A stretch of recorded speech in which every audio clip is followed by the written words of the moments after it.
Hello students, कैसे हो आप सभी।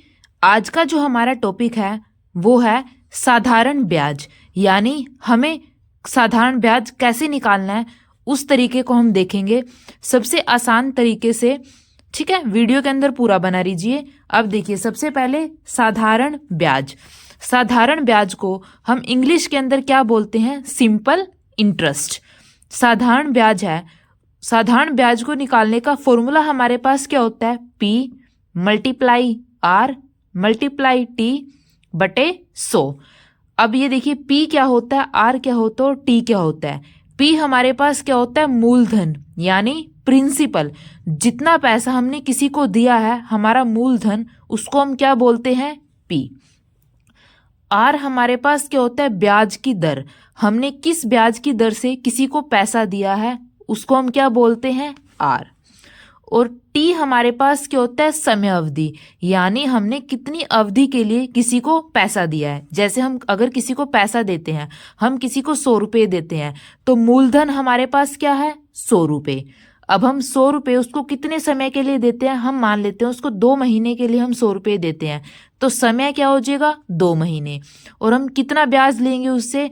हम 1 महीने के हिसाब से 10% ब्याज लगाएंगे, तो ब्याज दर हमारे पास क्या हो जाएगा? 10। ठीक है, सबसे पहले आपको यही पता होनी चाहिए हर एक टर्म का मतलब क्या है। P हमारे पास क्या है? मूलधन। R हमारे पास क्या है? ब्याज की दर। और T हमारे पास क्या है? कि समय अवधि, हमने किस अवधि के लिए किसी को पैसे दिए हैं। ठीक है, ये हमारे पास क्या है? साधारण ब्याज निकालने का फॉर्मूला। अब देखिए, इस फॉर्मूले से हम क्वेश्चंस को कैसे बिल्कुल आसानी से सॉल्व कर सकते हैं। जैसे फर्स्ट, अब देखिए, सबसे पहले क्वेश्चंस देखिए, हम साधारण ब्याज की मदद से कैसे हमारे क्वेश्चंस को सॉल्व करेंगे। क्वेश्चन क्या है? 400 रुपये का 3 वर्ष में 5% की दर से साधारण ब्याज तथा मिश्र धन ज्ञात करें। अब हमारे पास क्या बोला हुआ है? हमने किसी को 400 रुपये दिए हैं 3 वर्ष में, 3 वर्ष के लिए, और हमने रेट क्या निकाला है? ब्याज क्या लगाया? 5% की दर से साधारण ब्याज तथा मिश्र धन ज्ञात करें। हमें बताना है कि हमने किसी को 400 रुपये दिए हैं 3 वर्ष के लिए 5% ब्याज पर। हमें बताना है कि हमारे पास जो ब्याज है 5% की दर पर, हमें ब्याज कितना मिलेगा। तो सबसे पहले हम क्या करेंगे? जो हमारे पास हमारा फॉर्मूला है वही लिखते हैं। फॉर्मूला हमारे पास क्या होता है? साधारण ब्याज P multiply R multiply T बटे 100। तो सबसे पहले हम किसी भी क्वेश्चन को सॉल्व करने से पहले सबसे पहले उसका फॉर्मूला लिखिए जरूर। इससे जो आपकी मिस्टेक है वो कम से कम होंगी। ठीक है, सबसे पहले हम क्या लिखेंगे? जो हमारे पास साधारण ब्याज निकालने का फॉर्मूला है। साधारण ब्याज कैसे निकालेंगे हम? फॉर्मूला क्या होता है? P multiply R multiply T बटे 100। ठीक है, सबसे पहले हमने अपना फॉर्मूला लिख लिया। यहाँ पे P हमारे पास क्या होता है? मूलधन, हमने कितना पैसा दिया। R हमारे पास क्या होता है? ब्याज दर, किस ब्याज दर से हमने पैसा दिया। और T हमारे पास क्या होता है? समय। अब देखिए, 400 रुपये का 3 वर्ष में हमने कितने पैसे दिए हैं? 400 रुपये। यानी जो P है हमारे पास मूलधन, वो हमारे पास क्या है? 400 रुपये। तो हम क्या लिखेंगे? जो हमारे पास मूलधन है वो हमारे पास क्वेश्चन में कितना गिवन है? 400 रुपये। ठीक है, तो हम यहाँ पे लिख लेंगे 400 रुपये। ठीक है, 3 वर्ष में तो समय हमारे पास कितना गिवन है? 3 वर्ष। तो अब हम समय लिख लेंगे। समय हमारे पास क्या बताया गया है? 3 वर्ष। 3 वर्ष। जब आप स्टार्टिंग में क्वेश्चन सोल्व करना स्टार्ट करिए तो हर एक स्टेप को लिखिए। उसके बाद जब आप बिल्कुल अच्छे से आपको आ जाएगा, उसके बाद आपको ये स्टेप लिखने की कोई जरूरत नहीं। आप डायरेक्ट फॉर्मूले के अंदर वैल्यू रखेंगे और क्वेश्चन को सोल्व कर सकते हैं। ठीक है, अब R 5% की दर से, तो हमारे पास जो रेट है यानी जो ब्याज दर है वो कितना है? 5%। तो हम क्या लिखेंगे? जो ब्याज की जो दर है वो हमारे पास कितनी गिवन है? 5%। ठीक है, अब हम क्या निकालेंगे? साधारण ब्याज। तो साधारण ब्याज के अंदर ये सारी वैल्यू हम इस फॉर्मूले के अंदर पुट कर देंगे तो हम क्वेश्चन निकाल सकते हैं। देखिए, इसके अंदर पुट करते हैं, इस फॉर्मूले के अंदर सबसे पहले देखिए मूलधन, पी हमारे पास क्या होता है, मूलधन। मूलधन हमारे पास क्या है, 400 रुपये, तो 400 मल्टीप्लाई, ये हमारे पास क्या है, ब्याज दर। ब्याज दर हमारे पास क्या है, 5%, तो 5। जो ब्याज दर होती है वो हमेशा प्रतिशत के अंदर होती है। आप यहाँ पे ये नहीं करेंगे कि परसेंटेज को हटाने के लिए नीचे फिर एक और 100 लगाएंगे, नहीं, जो ब्याज दर होती है वो प्रतिशत के अंदर ही होती है हमारी, ठीक है। मल्टीप्लाई टी, टी हमारे पास क्या है, समय। समय हमारे पास क्या है, 3 वर्ष, तो 3 से मल्टीप्लाई, इसको डिवाइड कर देंगे 100 से, ठीक है। यहां तक कुछ भी डाउट हो तो प्लीज बच्चा कमेंट सेक्शन में जरूर बताइएगा। अब देखिए 2 0 से 2 कैंसिल, 5 की 4 के साथ मल्टीप्लाई करेंगे, 5 4 जा 20, और 20 की फिर 3 के साथ मल्टीप्लाई करेंगे तो 60। यानी जो हमारे पास साधारण ब्याज है वो हमारे पास कितना आ जाएगा, 60 रुपये, ठीक है। कुछ भी नहीं किया है, जस्ट फॉर्मूले के अंदर हमें वैल्यू पुट करनी है और फिर इसको सॉल्व करना है। तो हमारे पास जो साधारण ब्याज है वो हमारे पास कितना आया, 60 रुपये। हमने साधारण ब्याज तो निकाल लिया। अब हमें क्या बताना है, मिश्र धन। मिश्र धन हमारे पास क्या होता है, देखिए जैसे हमने किसी को पैसे दिए, हमने किसी को 400 रुपये दिए 3 साल के लिए 5% की दर पर, तो हमारे पास ब्याज क्या हुआ, 60 रुपये लगा। तो अब 3 साल के बाद हमें जो वो जितने पैसे देगा ब्याज को मिला के, वो हम क्या बोलते हैं, उसको मिश्र धन।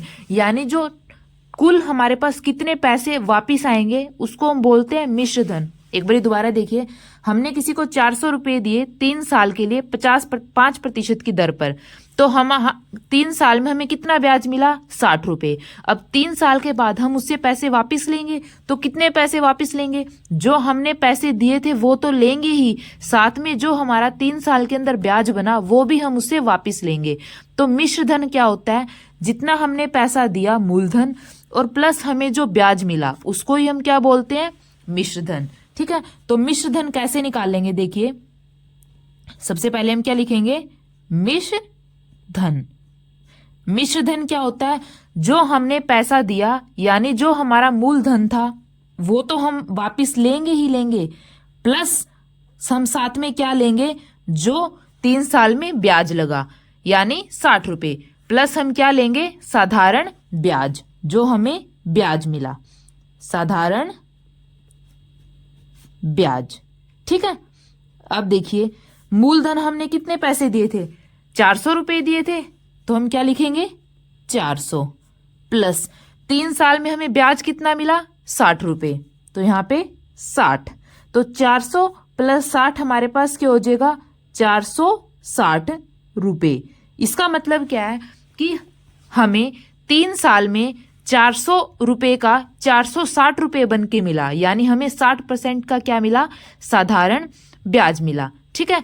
एक नेक्स्ट क्वेश्चन और देखिए, उससे आपके जो डाउट्स हैं वो सारे क्लियर हो जाएंगे।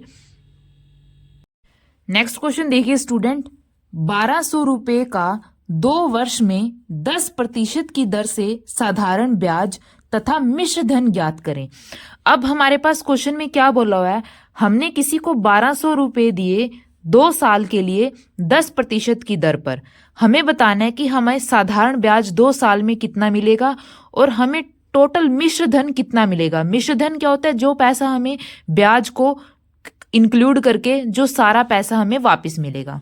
अब देखिए सबसे पहले साधारण ब्याज निकालना है। साधारण ब्याज का हमने फॉर्मूला देखा था, क्या होता है, P × R × T divided by में 100। P हमारे पास क्या होता है, मूलधन, हमने कितने पैसे दिए। अब मूलधन हमारे पास क्या है, 1200 रुपये, हमने कितने पैसे दिए, 1200 रुपये, तो हम क्या लिखेंगे, 1200 × R, यानी जो ब्याज की दर है, किस ब्याज दर से हमने पैसे दिए, 10% की ब्याज दर से हमने पैसे दिए, तो R की वैल्यू हमारे पास क्या है, 10%, 10 × T।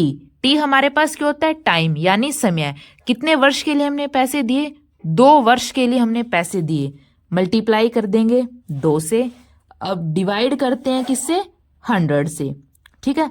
जो चीज कैंसिल होती है उसको कट कर दीजिए, 2 0 से 2 0 कैंसिल, 12 की 10 के साथ मल्टीप्लाई करेंगे तो 120। अब 120 की 2 के साथ मल्टीप्लाई करेंगे तो 240। तो जो साधारण ब्याज है वो हमारे पास कितना आया, 240 रुपये। ठीक है, इस चीज को समझिए, 240 रुपये क्या है। हमने 1200 रुपये दिए 2 वर्ष के लिए 10% की दर से किसी को। अब 2 साल के अंदर हमें कुछ ब्याज मिलेगा। हम किसी को ऐसे तो पैसे नहीं देंगे, कुछ तो हमें भी प्रॉफिट होना चाहिए। तो ब्याज ही वो हमारे पास क्या होता है, प्रॉफिट होता है। तो 1200 रुपये पर 2 वर्ष में हमें कितना ब्याज मिला, 240 रुपये। ठीक है, अब हमें क्या निकालना है, मिश्र धन। मिश्र धन हमारे पास क्या होता है, जो हमें 2 साल के बाद हमें टोटल कितना पैसा मिलेगा। अब देखिए, अब हम निकालते हैं मिश्र धन। हमने आपको पहले वाले क्वेश्चन में बताया था मिश्र धन क्या होता है, जितना हमने मूलधन दिया प्लस जो हमें साधारण ब्याज मिला। तो मिश्र धन का फॉर्मूला हमारे पास क्या होता है, मूलधन, जो हमने मूलधन लिया है, प्लस साधारण ब्याज, हमें कितना ब्याज मिला। ठीक है, यहां पे लिख देंगे साधारण ब्याज। ठीक है, अब देखिए मूलधन हमारे पास कितना था, 1200 रुपये। ठीक है, 1200 रुपये हमने दिए थे, 1200 रुपये प्लस साधारण ब्याज। ब्याज हमें कितना मिला, 240 रुपये, 240 रुपये। तो टोटल हमें मिश्र धन कितना मिला, 1200 को और 240 को ऐड कर देंगे तो हमारे पास क्या आ जाएगा, 1440, यानी 1440 रुपये हमें क्या मिला, मिश्र धन। यूनिट हमारे पास क्या आ जाएगी, रुपये। ठीक है, इस तरीके से आप किसी भी पैसे के ऊपर ब्याज निकाल सकते हैं अगर आपको समय गिवन हो और ब्याज दर पता हो। ठीक है, अगर स्टूडेंट्स आपको कुछ भी डाउट हो तो प्लीज़ कमेंट सेक्शन में ज़रूर बताइएगा। अगर आपको वीडियो अच्छी लगी हो तो इसको लाइक कीजिएगा और चैनल को ज़रूर सब्सक्राइब कीजिएगा। Thank you.